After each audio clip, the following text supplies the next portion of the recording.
spring would have been the completion of that first class that came here in 1912. And the $250 million campaign is winding up and all that, and it's sort of appropriate that the 100th anniversary of Carroll's death is taking place like this. And that's one of the ideas that Patty Blayton there had regarding this whole thing going together. They sort of spread like kudzu to the Brooks and David Luss, and across the river next week over in West Memphis, and in the library over here, and CBU, and I'm probably forgetting some other places, but it's a wonderful thing that has happened, and spread this out across really the community and honoring this wonderful artist. We actually honored him back in 1991.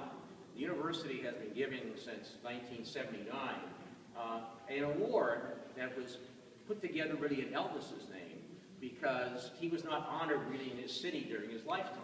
And we decided that, you know, various visual and performing artists, people in that creative industry, we didn't call it that, but that's the buzzword today, should be recognized while they're alive and can be, you know, appreciative of what's going on. And Carroll was the first visual artist that was so honored. And out in that hallway there by the coffee, which I'm sure you all need and want, they have to use it, is our two large brass plaques. And you will see the first one went to Sam Phillips, of course, who started that whole kind of thing.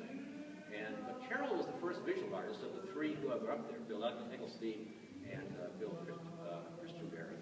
And that was in 1991. This was filled with wonderful works of art then.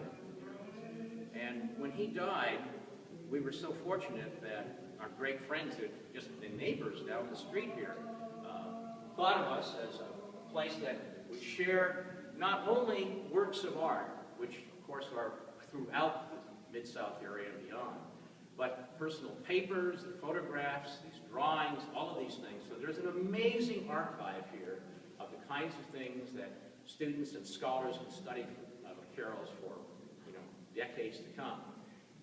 Part of the deal that we really sort of hadn't bargained for was what's behind me, which is the studio. But that came along with it as well. And I don't think that I ever thought, or certainly folks in the library had, Frank particularly, I don't know if Ed is here or not, but anyway, he graciously consented to take a rather sizable, non-fileable part of it.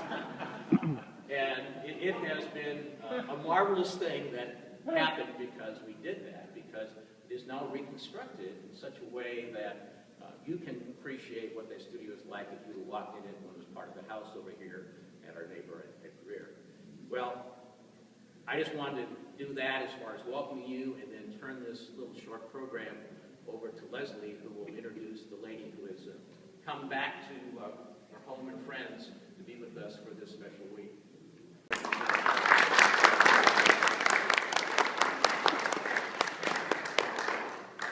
Before I introduce Pat, I would like to thank many of the people who helped with this project.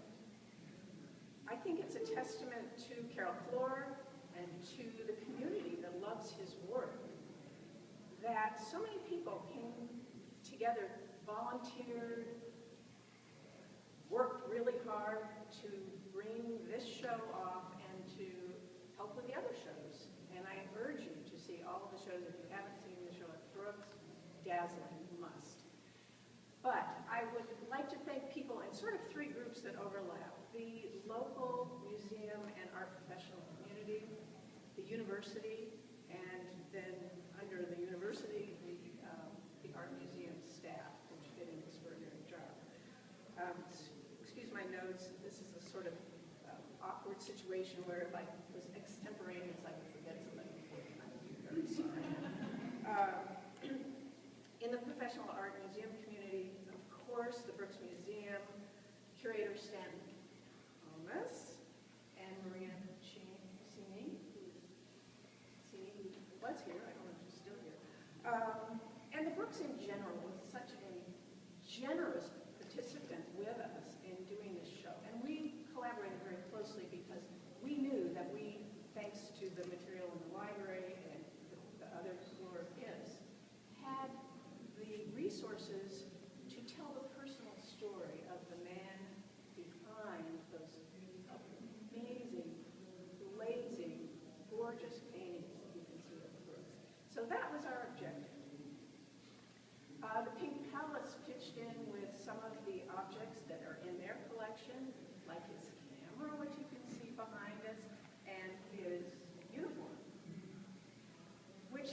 was really where it was. When you see it in the studio, that's where it really resided in his lifetime.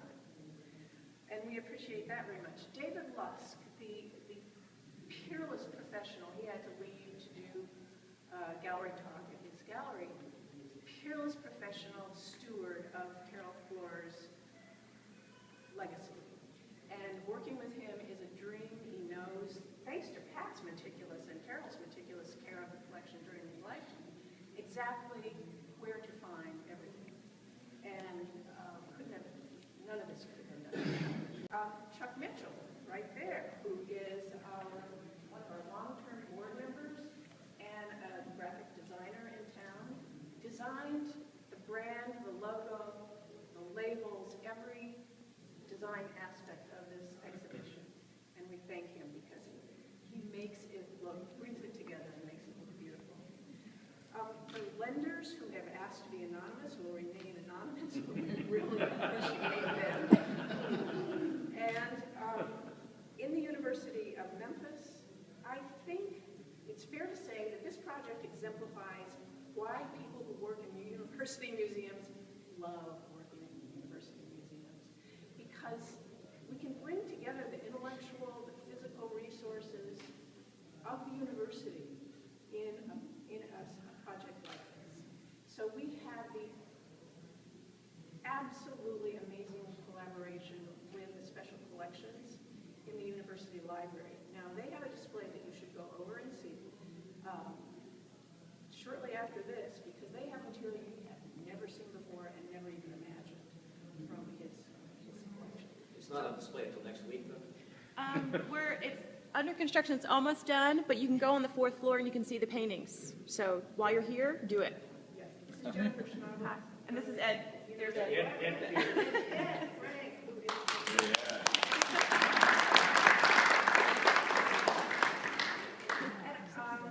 nothing happens here without Dean Ranta. And he has been Carroll Cloar's friend, Pat Cloar's friend, for decades. Decades. So we thank him, and Patty Bladen, who has been with the university before that with us for a long time, an embedded part of our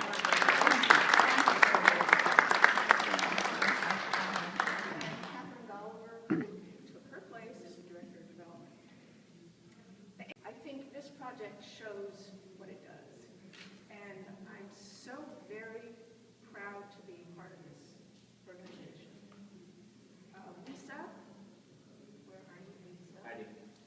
Lisa is the project manager for just about everything we do, and she took particular personal responsibility in this, and she did much of the research as well with Deborah Brackstone, who is, I don't even know how to describe Deborah Brackstone. She's been with us for so long as a volunteer. She really is a staff person, our archivist and researcher.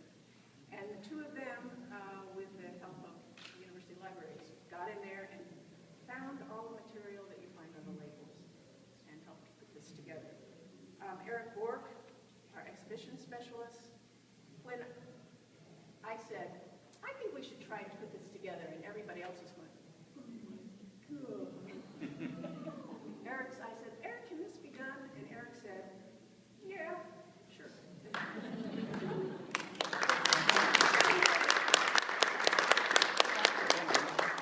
then I want to thank Jason, who has a camera in front of his face, for all of the linking with all of the projects and the special publicity.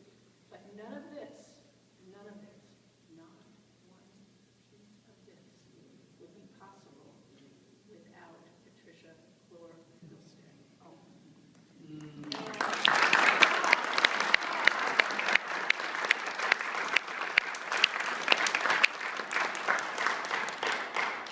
I would like you to recall, if you know, and know if you don't, that Patricia is an artist in her own right and has been practicing her artistry for decades. As often happens in artistic marriages, she sacrificed a good deal to promote, help Carroll in his career and certainly in his legacy, wherever he did that. so much for allowing us to participate in his legacy. Thank you. Thank you so much.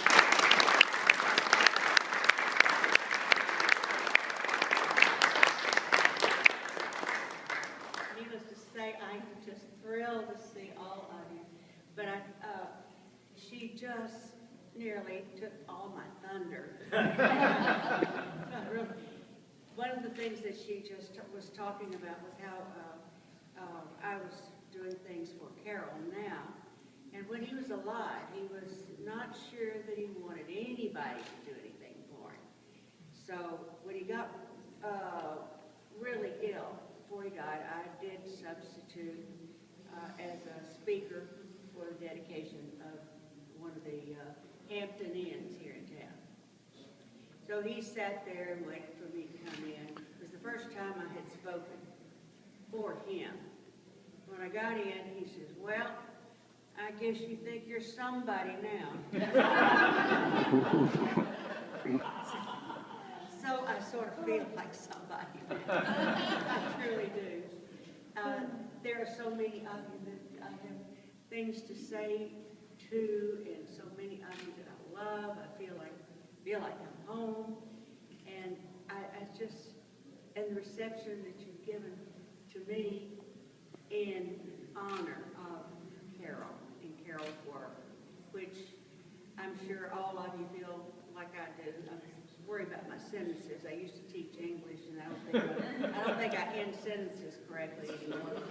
But that I feel like that we're all going to see a lot of things come out of this.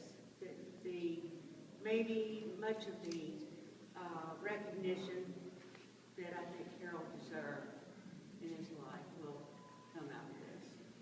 And I think this is, I'm thrilled that, I'm so proud of me.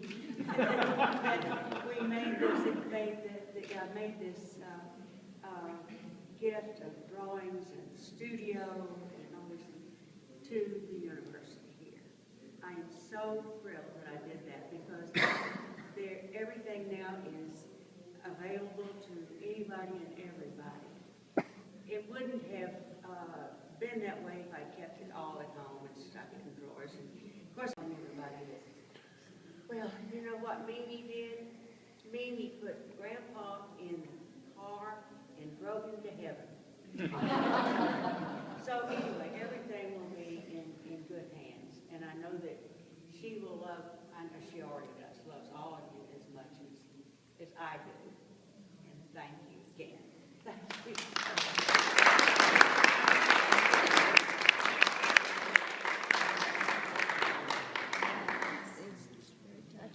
Enjoy the show.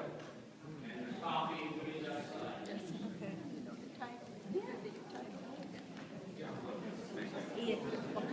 Great to see you.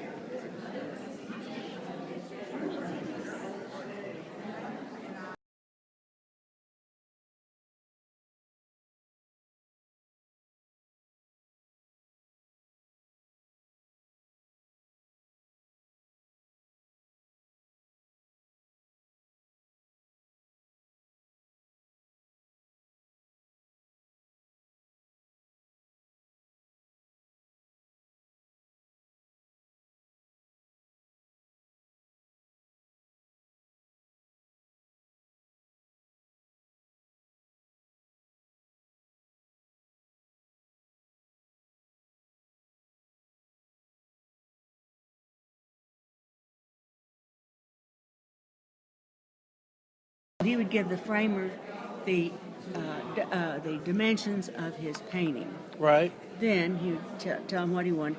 They'd have to bring the frame to him, and then he'd frame it. But so one day, of course, they didn't always fit either. So one day the frame didn't fit, but now he did not trim the painting. He was trimming with his saw.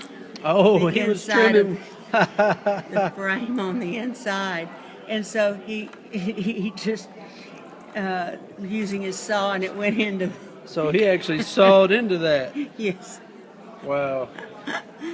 Oh dear, and I always thought that was so funny, and he never talked about it because he always sure that he used it Right. correctly. You know, he had a saw going here, or trim that dang painting. I mean frame. Very interesting. Thank you for that story.